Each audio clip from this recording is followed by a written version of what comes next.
तर मित्रांनो, हळूहळू वॉटर पार्कच्या स्लाईड दिसायला लागल्यानंतर आपले दुष्काळी भागातले पोरं वॉटर पार्ककडे असे बघत होते, कारण आपले पोरं वॉटर पार्कला पहिल्यांदाच आले होते. त्याच्यामुळे सगळ्यांना असं वाटत होतं कधी आतमध्ये जाईन. मुकादम म्हणला इथं नाही. मुकादमाने आम्हाला असं चॉकलेट दाखवलं, वॉटर पार्क दाखवलं आणि एकविराईच्या दिशेने गाडी नेली.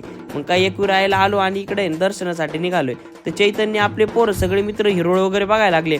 हिरोळ दिसावं नाही म्हणून पोरांनी डायरेक्ट गॉगलच खरेदी केले, कारण इकडे तिकडे बघतोय म्हणून कळावं नाही. काही गॉगल घातल्यानंतर अशी स्पीड आली, कारण सगळ्यांच्या पुढंच जाऊन थांबलो. डायरेक्ट पळायलाच लागलो होतो. आपले सगळे पोरं इकडे मागे राहिले होते. मग काही सगळेजण आम्ही इकडे वरती आलो आणि दर्शन वगैरे घेतलं मस्तपैकी. मस्त असं दर्शन वगैरे झालं आणि दर्शन झाल्यानंतर इकडे खाली आलो. तर खाली जाता आता निम्मे पोरं मागे राहिले. मुकादम काय म्हणते बघा.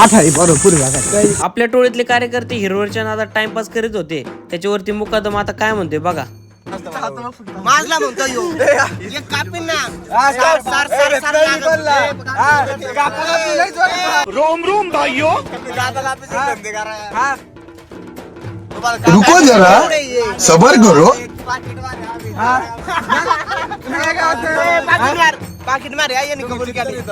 कोण तू पाकिट मारे? पाकिट मारे कबूल केले. तुमच्या अन्याय होय आम्हाला बोलायचं आम्ही. साहिल आणि बाबूचे शब्द वाचवला असताना शुभम असले शब्द वापरायला लागला. त्याच्यामुळे मला डायरेक्ट म्यूटच करावं लागलं. त्याच्यानंतर सगळं भांडण बिटून बाबूचं काय म्हणणे बघा.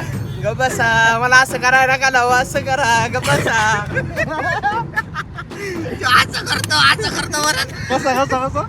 अशी ज्याची त्याची मारीत आणि संवादवाद करत करत आम्ही डायरेक्ट वेटूनजॉयच्या एंट्रीच्या बाहेर पोहोचलो. वेटूनजॉयच्या एंट्रीच्या बाहेर पोहोचतात सगळे पोटाव पाळल्यावर आणि डायरेक्ट आहे ना नाश्ता टपरीत दिशेने धाव घातला आणि वडापाववरती ताव मारला.